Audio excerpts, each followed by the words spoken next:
बिस्मिल्लाहिर्रहमानिर्रहीम। अस्सलाम वालेकुम। Welcome everyone. इस लेक्चर के अंदर हम क्वांटिटेटिव एबिलिटी के कुछ इंपॉर्टेंट टॉपिक्स को कवर कर रहे हैं जो कि परसेंटेज, प्रॉफिट और लॉस के हवाले से हैं। हम देखेंगे कि इस परसेंटेज, प्रॉफिट और लॉस के हवाले से कौन कौन से एग्जाम में पॉसिबल क्वेश्चन जो है वो आ सकते हैं, उनको हम करेंगे ताकि आपके कॉन्सेप्ट्स बहुत ज़्यादा क्लियर हो जाएं। ओके, सबसे पहले हम स्टार्ट करते हैं परसेंटेज के हवाले से कि परसेंटेज के जो क्वेश्चंस हैं वो किस तरह के होते हैं।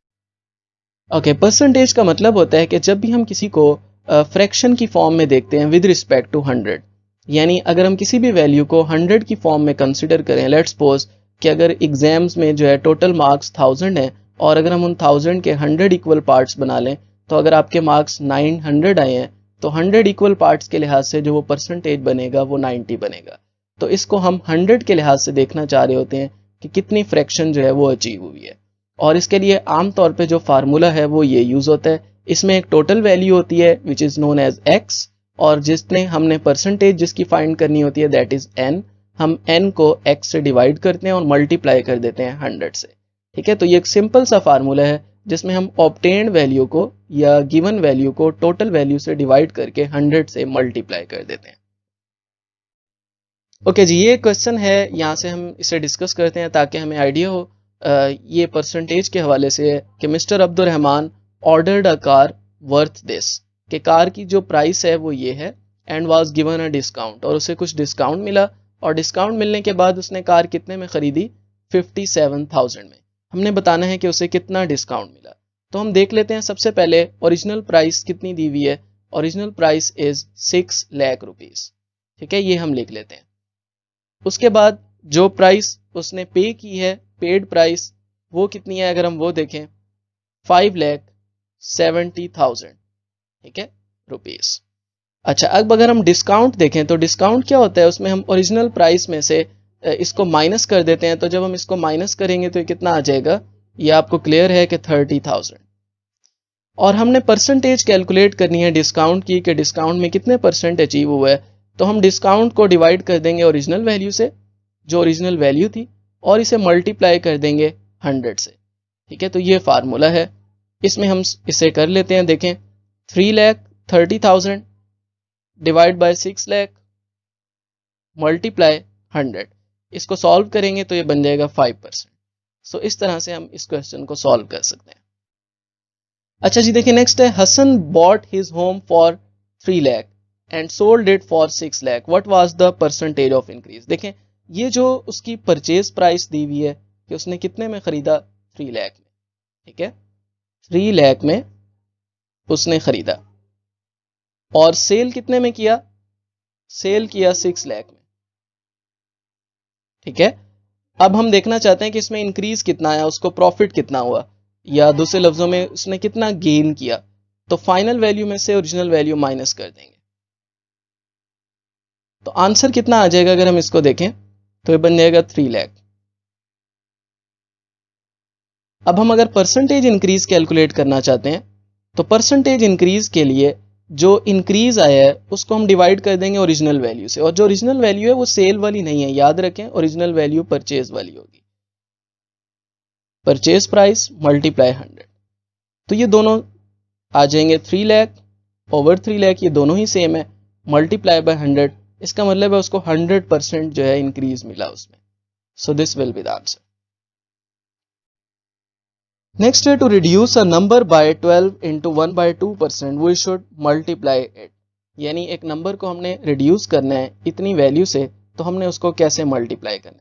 तो पहले हम इस नंबर को कैलकुलेट करते हैं। 12 इंटू 1/2% का क्या मतलब है? इसका मतलब है 12 इंटू 1/2 डिवाइड बाई 100। अगर हम ऊपर वाली वैल्यू को सॉल्व करें तो इसको हम, आपको पता है, 12 को 2 से मल्टीप्लाई करेंगे और 1 ऐड करेंगे, तो बन जाएगा 25/2 इंटू 100। इसको सॉल्व करेंगे, इसको हम थोड़ा सा रीअरेंज कर सकते हैं, ये बन जाएगा 2 इंटू 100। और अगर हम इसको मजीद सॉल्व करें तो ये बन जाएगा 1/8। यानी ये जो 12 इंटू 1/2% है, अगर हम इसको फ्रैक्शन में चेंज करें तो ये 1/8 बनेगा। तो अब हम देखना चाहते हैं कि इसको किस से मल्टीप्लाई करना चाहिए, तो इसको मल्टीप्लाई करेंगे, hence it should be multiplied by आमतौर पे हम 1 में से देखना चाहते हैं कि 1/8 निकाल दें तो कितना बचेगा। तो इसका मतलब है कि 1 में से जब हम 8 पार्ट्स हैं उनमें से 1 निकाल देंगे, इसको हम यूँ सॉल्व भी कर सकते हैं, तो लॉजिकली भी 7 पार्ट्स बचेंगे, यानी टोटल जो है वो 7/8 जो है वो रिमेनिंग रह जाएगा फ्रैक्शन के लिहाज से। Okay, next is the population of a city increases at the rate of 10% annually. Annually जो population increase आता है, rate of increase, अगर हम वो देखें तो वो कितना है, that is 10%. Population का rate of increase 10%. Its present population is 90.51 lakh. ठीक है, present population is 90.51 lakh. अच्छा, अब हमने बताना है कि 3 years ago was nearly by, तो अब 3 साल पहले कितनी थी, तो इसका मतलब है ओरिजिनल पॉपुलेशन हमने फाइंड करनी है, ओरिजिनल पॉपुलेशन की वैल्यू हमने कैलकुलेट करनी है। अच्छा, अब यहाँ पे हम जो फार्मूला यूज करेंगे वो कुछ इस तरह से यूज करेंगे, present population is equal to increase for 3 years। 3 years का हमने इंक्रीज कैलकुलेट करना है और उसे मल्टीप्लाई कर देना है ओरिजिनल वैल्यू से। अब हम इस इक्वेशन को नाम देते हैं इक्वेशन 1, लेकिन ये जो हमें रेट ऑफ इंक्रीज दिया हुआ है शुरू में, ये परसेंटेज में दिया हुआ है, इसको हम थोड़ा सा रीअरेंज करेंगे, और ये उसने कहा है 10%, तो इसका मतलब है कि हम हर साल के लिहाज से कैलकुलेट करें तो हर साल 100 में 10 का इजाफा हो जाएगा विद रिस्पेक्ट टू 100। तो ईच ईयर के लिहाज से अगर हम इसे फ्रैक्शन में चेंज करें तो ये बन जाएगा 110/100, या इसे हम कह सकते हैं 11/10, और हर साल 11/10 फ्रैक्शन का इजाफा होगा। ये हमने परसेंटेज से इसे फ्रैक्शन में चेंज किया है। अब हम इस इक्वेशन में वैल्यूज पुट कर देंगे। इस इक्वेशन में जब हम वैल्यूज पुट करेंगे, हमें पता है प्रेजेंट पॉपुलेशन कितनी है, 19.51, इंक्रीज कितना आया है 11/10, और 3 years में इंक्रीज आया इसलिए हम 3 पावर ले लेंगे और ओरिजिनल से मल्टीप्लाई कर देंगे। ठीक है, अब हम क्या करेंगे, ये जो 11/10 है ये इक्वल होता है 1000/1331 मल्टीप्लाई ओरिजिनल। ये वैल्यू यहाँ पे मल्टीप्लाई हो रही है, उस साइड पे जाके ये उलट जाएगी, तो इसको जब हम उस साइड पे जाके उल्टेंगे तो ये बन जाएगा 1331/1000, और इसको अगर हम सॉल्व करेंगे तो इसका आंसर आएगा 68। इसका मतलब है जो आंसर है वो कितना होगा, 68 lakhs। ओके जी, नेक्स्ट है 24% ऑफ 44 प्लस 20। ये कैसे कैलकुलेट करना है, ये बहुत सिंपल क्वेश्चन है। 24% ऑफ 44, इसको हम 24/100 करेंगे और मल्टीप्लाई कर देंगे 44 से, प्लस 12% ऑफ 22, इसे हम 12 को 100 से मल्टीप्लाई करेंगे और 22 से मल्टीप्लाई कर देंगे। अच्छा, अब हम इसको सॉल्व करेंगे, देखें तो ये क्या बनेगा, 4 6 आर 425, और इसके बाद हम इसे मजीद सॉल्व करेंगे, यहाँ पर 4 3 आर 425, और इसको हम सॉल्व करेंगे तो ये बन जाएगा 25, एलसीएम आ जाएगा, इस साइड पे बनेगा 264 प्लस 66, और ये बन जाएगा 330/25, और इसको अगर हम देखेंगे तो इसका आंसर आएगा 13.2। So this will be the answer. Okay ji, अब हम नेक्स्ट टाइप के क्वेश्चंस देखते हैं, which is profit and loss. आमतौर पे प्रॉफिट और लॉस वाले एक दूसरे टाइप के क्वेश्चंस होते हैं, वो हम देखते हैं किस तरह के होते हैं। सबसे पहले देखें, जब भी कोई पर्सन कोई डील कर रहा होता है परचेज या सेल की फॉर्म में किसी भी आइटम की, तो या तो उसे कुछ लॉस होता है या कोई प्रॉफिट होता है। तो वो प्रॉफिट कैसे कैलकुलेट करते हैं, देखें एक प्राइस होती है सेल प्राइस, जो उसने सेल किया होता है उसे हम आमतौर पे एसपी से डिनोट कर देते हैं। एक होती है परचेज प्राइस या कॉस्ट प्राइस, और उसको हम सीपी से कैलकुलेट करते हैं, सीपी से डिनोट करते हैं। तो जब सेल प्राइस यानी बेचने वाली कीमत ज़्यादा होती है तो तब हम कहते हैं प्रॉफिट होता है, या इन अदर वर्ड ये उसकी कंडीशन है कि sale price is greater than cost price, और इसको हम माइनस कर देते हैं। और जिस वक्त जो है वो खरीदने वाली कीमत जो है वो ज़्यादा होती है, बेचा कम कीमत में जाता है तो लॉस होता है, या दूसरे लफ्ज़ों में हम कॉस्ट प्राइस में से सेल प्राइस को माइनस करते हैं। बहरहाल जो भी चीज़ हो, प्रॉफिट हो या लॉस हो, आमतौर पर प्रॉफिट को हम गेन भी कहते हैं, तो हम उस केस में प्रॉफिट या लॉस को डिवाइड कर देते हैं कॉस्ट प्राइस से और उसको मल्टीप्लाई कर देते हैं 100 से। ओके जी, अब हम इसका एक एमसीक्यू करते हैं ताकि हमें मजीद आइडिया हो जाए। यहाँ पे लिखा हुआ, man bought 400 dozen pencils at 8 rupees a dozen, यानी टोटल कॉस्ट अगर हम कैलकुलेट करें जो उसने परचेज की है तो कितने में की है, 400 डजन खरीदे और एक डजन की कीमत कितनी है 8, तो ये कितना बन जाएगा 3200 rupees. Cost price is 3200 rupees. अब उसने उसे जब सेल किया है तो सेल प्राइस दो हिस्सों में किया है, उसने एक डजन जो है उसने हाफ, उसमें जो है हाफ को 10 रुपीज़ के हिसाब से बेचा है, 10.5 के हिसाब से, और बाकियों को 7.5, यानी हाफ का मतलब है 4 डजन। टोटल 8 डजन था, 4 डजन उसने 10.5 के हिसाब से बेचा और बाकी जो है उसने 7.5 के हिसाब से बेचा 4 डजन। तो इसको आप सॉल्व कर लेंगे, इन दोनों को हम ऐड करेंगे तो ये बन जाएगा 3600 रुपीज़। ठीक है, अब हम देखना चाह रहे हैं कि सेल प्राइस जो है वो ज़्यादा है और कॉस्ट प्राइस कम है, इसका मतलब है उसको प्रॉफिट हुआ है। और अगर हम उस प्रॉफिट को कैलकुलेट करें तो सेल प्राइस में से हम माइनस कर देंगे कॉस्ट प्राइस को। 3600 में से जब हम 3200 को माइनस करेंगे तो आंसर आ जाएगा 400। It means the profit is 400 rupees. Next is the selling price of an article is rupees 118। ठीक है, and the profit earned is 50%। The cost price of article is, अब देखें जो सेलिंग प्राइस है वो आपको पता है कि वो कितनी है 118, और ये कितने परसेंट है। अगर हम कॉस्ट प्राइस को लेट्स सपोज कह दें x, तो सेलिंग प्राइस जो है ये इसमें से जो प्रॉफिट है ये 50% है, इट इज 50% प्रॉफिट। ठीक है, तो हम इसे कैसे लिख सकते हैं, देखिए हम इसको यूं लिख सकते हैं कि selling price is equal to cost price plus profit. ये एक इक्वेशन हम बना सकते हैं, क्योंकि कॉस्ट प्राइस में जब हम प्रॉफिट की रकम ऐड करेंगे तो वही सेलिंग प्राइस बनेगी। अब इसे हम लिख सकते हैं x, और प्रॉफिट हमें पता है 50% है x पर, तो इसे हम लिख सकते हैं 50% ऑफ x, और सेलिंग प्राइस हमें दी हुई है 118। ये एक इक्वेशन बन जाएगी, देखें ये बन जाएगा x। 50% ऑफ x को हम कैसे सॉल्व कर सकते हैं, 50x ओवर 100। ठीक है, इसको हम सॉल्व करेंगे, 50 ओवर 100 बनता है 1/2, ये बन जाएगा 1/2x। और अगर हम इसे मजीद सॉल्व करेंगे तो 1 प्लस 1/2 कितना हो जाएगा 3/2x, और 3/2 उस साइड पे जाके उलट जाएगा और ये बन जाएगा 2/3, और इसे अगर हम सॉल्व करेंगे तो ये बन जाएगा 78.66। So this will be the answer.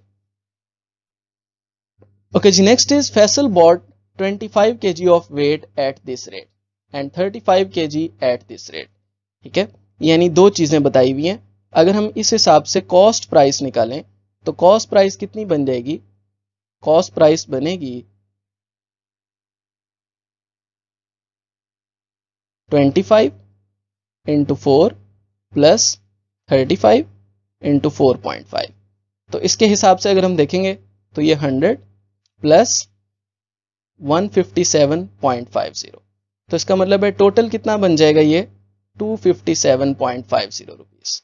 ये कॉस्ट प्राइस आ गई, और इसमें टोटल कितने केजी आ रहे हैं 60 केजी, क्योंकि ये देखें इसमें हमारे पास जो है 25 केजी एक है और 35 केजी एक है, तो टोटल 60 है। He mix the two and sold the mixture, और फिर टोटल उसने कितना बेचा, सेल प्राइस अगर हम देखें 60 केजी के लिए तो वो उसने बेचा है 4.25 के रेट पे। 4.25 इंटू 60 ये हम देख लेंगे, और इस हिसाब से अगर हम देखें तो ये बनेगा 255 रुपीज। इसका मतलब है उसे थोड़ा सा लॉस हुआ है, खरीदा उसने 257 में था और बेचा उसने इतने में। तो अब हम देखना चाहते हैं कि लॉस, प्रॉफिट तो हुआ नहीं, लॉस कितना हुआ है 257.5 माइनस 255, तो ये बन जाएगा 2.5। इस तरह से हम लॉस को निकाल सकते हैं, तो ये बन जाएगा 2.50 लॉस। अच्छा जी, नेक्स्ट है fruit seller buys oranges at the rate of, cost price बताई हुई है ऑरेंजेस की, कॉस्ट प्राइस दैट इज ₹20, और कितने ऑरेंजेस हैं टोटल 12 ऑरेंजेस हैं। ठीक है, कि 12 ऑरेंजेस कितने में मिले हैं ₹20 में। How much should he sell one orange to gain 20%। अब हमने गेन निकालना है 20% के लिए, गेन इज 20%। सबसे पहले हम 12 ऑरेंजेस के लिए गेन निकाल लेंगे, फिर हम 1 के लिए निकालेंगे।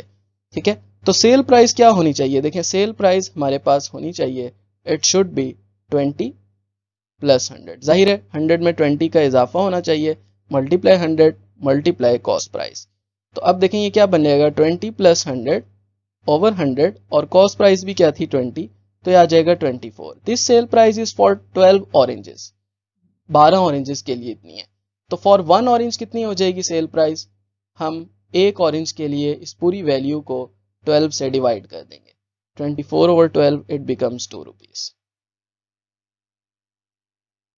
ओके जी, नेक्स्ट है man buys a computer of this, ये परचेज प्राइस बताई हुई है, cost price that is 7000 and sells it, sale price बताई हुई है 11,500 रुपीज।